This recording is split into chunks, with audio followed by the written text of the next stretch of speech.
உங்கள் சாந்தி சிட்டி தாங்க பேசுகிறேன். ஸ்ரீ பிரசன்னா வெங்கடேஷ் பெருமாள் திருக்கோவிலுக்கு தான் நம்ம போகிறோம். வாங்க வீடியோக்குள்ளே போய் தெரிஞ்சுக்கலாம். கோயிலுக்குள்ளே வந்தாச்சு. பெருமாள் 10 அவதாரம் எடுத்திருக்காரு இல்லைங்களா?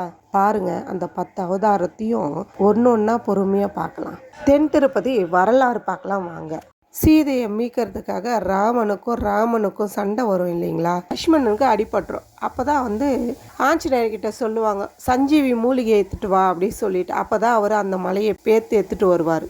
அந்த வழியை கிராஸ் பண்ணும்போது ஸ்ரீ பிரசன்னா வெங்கடேஷ பெருமாளை வணங்கிட்டு போகலான்னு சொல்லி நிற்குவார். அப்போ சஞ்சீவி மலையை கீழே வைக்கக்கூடாதுன்னு சொல்லி சொன்னாங்க. இடது கையிலிருந்து வலது கைக்கு அவர் மாற்றுவார். சஞ்சீவி மலை இங்கே வைக்காதனால திருமலை வையாவூருன்னு சொல்லி பேர் வந்தது.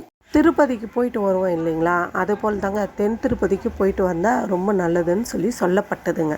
வேடந்தாங்கல்லேருந்து 10 கிலோமீட்டர் தாங்க தென் திருப்பதி.